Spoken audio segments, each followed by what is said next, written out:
बड़ी मुरादों से बनवाई थी सरकार, लेकिन बदले में मिला छल। उत्तर प्रदेश के किसान इस वक्त ऐसा ही महसूस कर रहे हैं।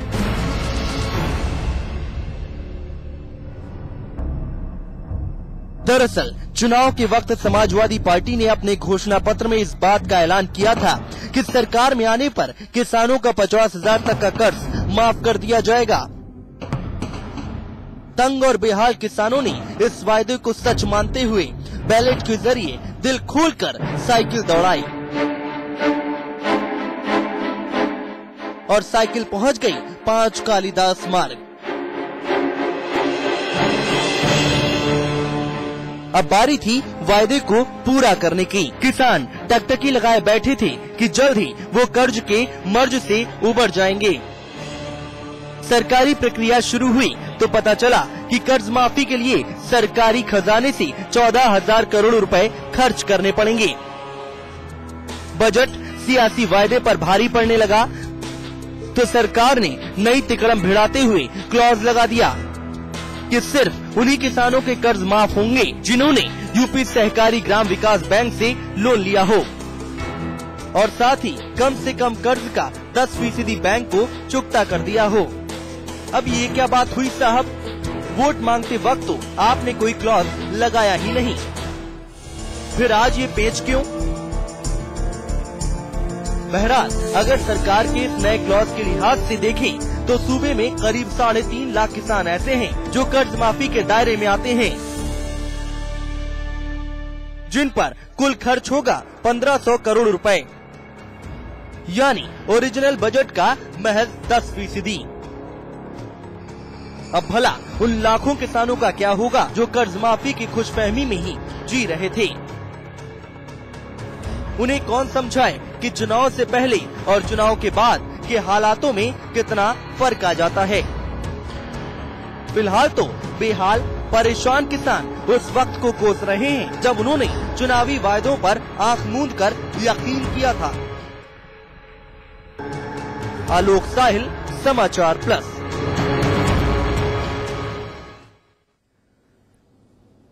चलिए सीधे लखनऊ आपको लेकर चलेंगे। समाजवादी पार्टी के राष्ट्रीय महासचिव श्री राम आश्रय कुशवाहा साहब पहली बार लखनऊ स्थित हमारे स्टूडियोज पहुंचे हुए हैं। कुशवाहा साहब, खास स्वागत है आपका। जी बहुत धन्यवाद। जी मुझे बताइए, जो मुद्दा है, जिस मुद्दे के बारे में तमाम तरह की बातें कही जा रही हैं, आपने हमारी रिपोर्ट भी देखी होगी, सुनी होगी, ऐसा क्यों इतने सारे क्लॉज लगाने की जो कोशिश अभी की जा रही है? ये जब घोषणा पत्र बना था उसमें तो ऐसा कुछ नहीं कहा गया था मान्यवर।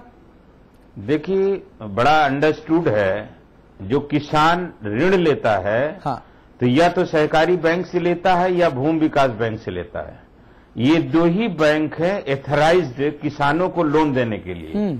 और किसान जो लोन लेता है, खाद के लिए लेता है, अपने ट्यूबवेल के लिए लेता है, बैल के लिए लेता है, हल के लिए लेता है, और जो योजनाएं उसकी किसान से संबंधित होती है, खेती से संबंधित होती है, उसके लिए लोन सहकारी बैंक और भूमि विकास बैंक ही देते हैं। हाँ। 90% किसान, अभी आपके रिपोर्ट में हम सुन रहे थे कि केवल 10% किसान इसमें आते हैं। आप आंकड़े इकट्ठे करिए, किसान 90% किसान भूमि विकास बैंक से या सहकारी बैंक से ही ऋण लेता है। हाँ। किसी नेशनलाइज्ड बैंक से या शेड्यूल बैंक से नहीं लेता है। अच्छा, मेरा, चलिए मैं सवाल को इस तरह से पूछता हूं कि जिन लोगों ने नेशनलाइज्ड बैंक से ऋण लिया है, जिन किसानों ने, उनका कर्ज माफ नहीं होगा। हालांकि घोषणा पत्र में ये लिखा नहीं गया था कि अगर आपने नेशनलाइज्ड बैंक से ऋण लिया है तो आपको इसका लाभ नहीं मिलेगा। मतलब ये मैं थोड़ा सा क्लियर करना चाह रहा था किसानों के लिए। देखिए, ये अंडरस्टूड है और कॉमन सेंस की बात है कि किसान जब ऋण लेगा तो सहकारी बैंक या भूमि विकास बैंक से ही लेगा। नेशनलाइज या शेड्यूल बैंकों से जब लोन वो लेगा या साहूकार से लेगा तो उसकी अपनी नीति अलग है, वो अपने ढंग से करेगा, लेकिन उसको हम किसान का ऋण नहीं समझेंगे। या तो वो इंडस्ट्री के लिए ले रहा होगा या किसी और काम के लिए ले रहा होगा। इस वक्त हमारे मैनेजिंग एडिटर अमिताभ अग्निहोत्री हमारे साथ हैं। अमिताभ जी, आपसे बात करेंगे। अमिताभ जी, देखिए अतुल, मैं पहले तो कुशवाहा जी की बात का सम्मान करते हुए मैं कुछ तथ्य सामने रख दूं कि फैक्ट्स कहां हैं, तो बहस उस पर केंद्रित हो। पिछले हफ्ते इस योजना को चीफ मिनिस्टर अखिलेश यादव ने क्लियरेंस दी और नेक्स्ट वीक ये शासकीय तौर पर अनाउंस हो जाएगी। एक तो ये जानकारी दे दूं। हाँ। दूसरी बात, जो मुझे जो अप्रूव्ड हुई है योजना पेपर पर मुख्यमंत्री के सिग्नेचर से, उसका लबोलवाब क्या है वो हम जरा समझ लें। हाँ। वो है कि 50,000 रुपए या उससे कम का लोन जो जमीन गिरवी रख के लिया गया हो, ठीक। उत्तर प्रदेश में कुशवाहा जी को पता होगा कि उत्तर प्रदेश सहकारी ग्राम्य विकास बैंक, जिसको प्रदेश में अपने यहां लोग ज्यादातर लैंड डेवलपमेंट बैंक के नाम से जानते हैं। हाँ, हाँ। उस बैंक के अलावा कोई सहकारी बैंक, जिसमें ग्रामीण विकास बैंक, जिला सहकारी बैंक, तमाम चीजें आ गई, वो कोई भी जमीन बंधक नहीं रखते। यानी उन सहकारी बैंकों से भी जिन्होंने लोन लिया वो इससे बाहर हो गए परिधि से। हाँ, एक तो ये समझिए। हाँ। सारे सहकारी बैंक रहे क्योंकि वो लोन के लिए जमीन नहीं बंधक रखते। और जो प्राइवेट, जो नेशनलाइज बैंक हैं या प्राइवेट बैंक हैं, दोनों वो 1 लाख से कम के लोन के लिए जमीन मॉर्गेज नहीं रखते, तो वो भी बाहर हो गए। ठीक, तो बचा कौन? जिसने लैंड डेवलपमेंट बैंक से लोन लिया। वो कुल जमा बैठते हैं 3.5 लाख किसान। 1400 करोड़ रुपए के आसपास की माफी की राशि कुल बनती है। एक दूसरी बात, अभी रिजर्व बैंक के गवर्नर ने एक सेमिनार में बड़ी अच्छी बात कही। उन्होंने कहा कि कुल भारतवर्ष में 27% किसानों की पहुंच बैंकिंग सिस्टम तक हो पाई, जिसमें कोऑपरेटिव से लेके और स्टेट बैंक तक सब शामिल है, बैंकिंग सिस्टम तक। और उसमें भी उन्होंने हैरानी की बात ये बताई, मैं तो चौंक गया उस सेमिनार को जब देखा, सुना, मैंने अटेंड किया। उन्होंने कहा कि उत्तर भारत में केवल 14% है पहुंच। उत्तर भारत के 14% किसान की पहुंच एंटायर बैंकिंग सिस्टम तक है, उसमें सब बैंक शामिल, छोटे बड़े सब, मझोले सब। हाँ। यानी 100 में से 14 घटाइए अतुल जी, हाँ। तो 86% किसान अभी कहां लोन ले रहा है? महाजन से।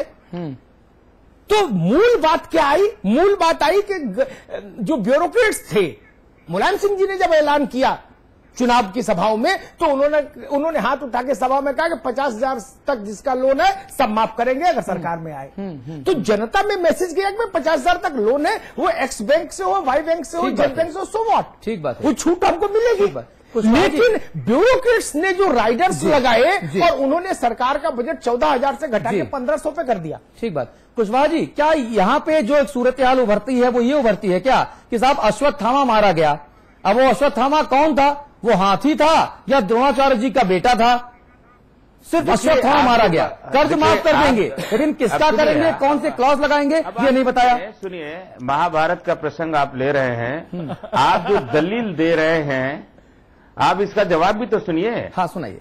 परिहास मत उड़ाया करिए, परिहास मत उड़ाइए। नहीं, परिहास नहीं, मैं सीधा सवाल पूछ रहा हूँ। नहीं, मैं सीधा आप सवाल नहीं पूछ रहे हैं जी। आप परिहास ज्यादा करते हैं। आप इसका जवाब ले लीजिए जी, जवाब दीजिए। इसका जवाब ये है, ये व्यवहारिक बिल्कुल नहीं है। आप यदि सरकार में बैठे होते तो किसी साहूकार से यदि किसान ने लोन लिया है तो वो बिल्कुल व्यवहारी नहीं है कि उसको गवर्नमेंट अदा करे। हाँ। हम गवर्नमेंट लोन उसी को, ये अंडरस्टूड है, बार बार उस शब्द का इस्तेमाल कर रहा हूं। जी जी। जब हमारे नेताजी ने मंच से इसकी घोषणा किया कि 50,000 का ऋण हम अदा करेंगे, हाँ। तो ये अंडरस्टूड था। अच्छा। वो किसान भी जानता था कि जो भूमि विकास बैंक से लोन लिया गया है उसी को माननीय नेताजी कह रहे हैं अदा करेंगे, और ये कोई नई बात नहीं है। पिछली सरकार जब बनी थी तब भी ये हमने लोन अदा किया था, और पिछली सरकार में साहूकारों का लोन हमने नहीं अदा किया था, न नेशनलाइज बैंकों का लोन अदा किया था।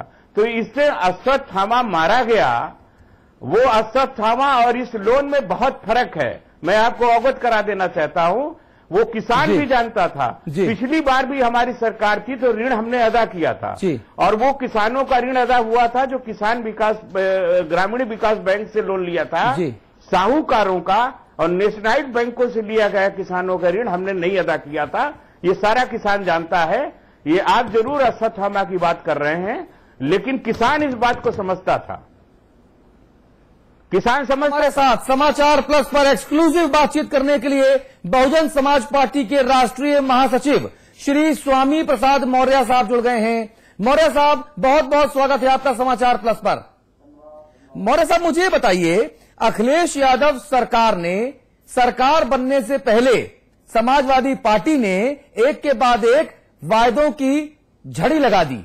66,000 करोड़ रुपए के वायदे कर डाले, लेकिन एक के बाद एक वो तमाम वायदे जब पूरी करने की नौबत आई तो सरकार जो है अब उसमें क्लॉज लगा रही है, पेच फंसा रही है। चाहे बेरोजगारी भत्ता देने की बात हो, चाहे 50,000 रुपए तक कर्ज लेने वाले किसानों के कर्ज माफी की बात हो, तो क्या ये किसानों के साथ धोखा ना माना जाए? ये केवल किसानों के साथ धोखा नहीं, बल्कि किसानों और नौजवानों दोनों के साथ धोखा है, क्योंकि समाजवादी पार्टी सरकार ने अपने घोषणा पत्र में बेरोजगारी भत्ता, लैपटॉप, टैबलेट, मुफ्त सिंचाई, मुफ्त बिजली और कर्ज माफी का ऐलान किया था और लंबे चौड़े वायदे करके सरकार बना भी लिया। और सरकार बनाने के बाद आज नौजवानों को भी, किसानों को भी घोषणा पत्र लागू करने के बजाय उन्हें बहानेबाजी कर रहे हैं और आनाकानी कर रहे हैं, तमाम शर्तें लगा करके अपने घोषणाओं की ही धज्जियां उड़ा रहे हैं। तो ये सरकार तो ढपोल संघ की सरकार है। कहने के लिए कहती है कर्ज माफी, बेरोजगारी भत्ता, लैपटॉप, टैबलेट, मुफ्त सिंचाई, मुफ्त बिजली, और करने के नाम पर ठेंगा दिखाती है। और इसीलिए ये सरकार समाजवादी पार्टी अपने आदत के मुताबिक, क्योंकि जो कहती है उसे कभी नहीं करती, इसीलिए घोषणाएं जो भी किया अब वो नहीं करेगी, इसीलिए तमाम आनाकानी कर रही है और शर्तें पर शर्तें लगा रही है। मौर्य साहब, हमारे साथ समाजवादी पार्टी के राष्ट्रीय महासचिव राम आश्रय कुशवाहा साहब भी मौजूद हैं। हम उनसे भी जानेंगे, जो सवाल आपसे पूछ रहे हैं, जो बातें आप कह रहे हैं, उनका जवाब राम आश्रय कुशवाहा साहब से भी लेंगे। लेकिन मैं आपसे एक सवाल यहां पर मौर्य साहब और पूछूंगा कि अगर अखिलेश जी की सरकार किसानों की इतनी बड़ी हितैषी है, 50,000 रुपए तक के जो कर्जदार किसान हैं उनका कर्ज माफ करने की ईमानदार कोशिश हो रही है, तो आज भी किसान खुदकुशी क्यों कर रहे हैं? मैं बुंदेलखंड का रहने वाला हूं, बांदा का निवासी हूं। बांदा जिले में अकेले सैकड़ों की तादाद में किसानों ने खुदकुशी की। किसानों की हालत अच्छी नहीं है, तो फिर सरकार दावे पर दावे क्यों किए जा रही है? ना, ये दावे केवल दिखावे हैं और ढपोल संघ की घोषणाएं हैं, इसको व्यवहारिकता से कोई मतलब नहीं। और यदि कर्ज माफी करना ही था तो कम से कम इनको 14,000 करोड़ रुपए की व्यवस्था बजट में करनी चाहिए। इन्होंने किया है 300 करोड़ और कर रहे हैं कर्ज माफी।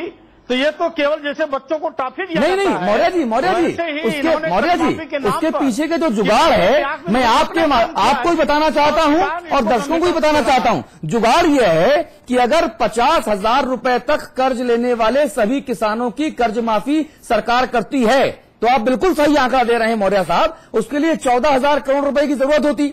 लेकिन यहां पर अखिलेश सरकार ने एक पेंच फंसा दिया।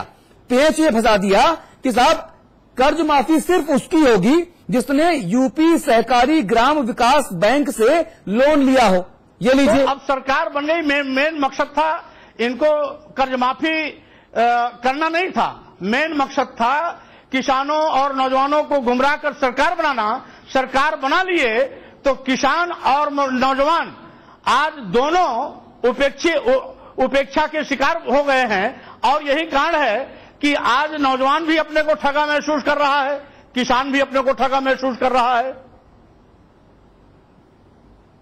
नहीं, राम आश्रय कुशवाहा साहब भी सारी बातें आप ध्यान से सुन लीजिए। मैं एक एक करके कुशवाहा साहब आपसे इन तमाम मुद्दों पर बात करूंगा। मौर्य साहब, मुझे बताइए, क्या इस तरह की जो घोषणाएं होती हैं वो कहीं न कहीं किसानों को बरगलाती हैं? क्योंकि जो लैंड डेवलपमेंट बैंक है, जिसका हम आंकड़ा दिखाएं आपको, तो पिछले साल इस बैंक ने 777 करोड़ रुपए का कर्ज बांटा था। इस साल जून तक 728 करोड़ रुपए की रिकवरी बैंक ने कर ली। यानी किसानों ने ईमानदारी से बैंक को उसका पैसा दिया।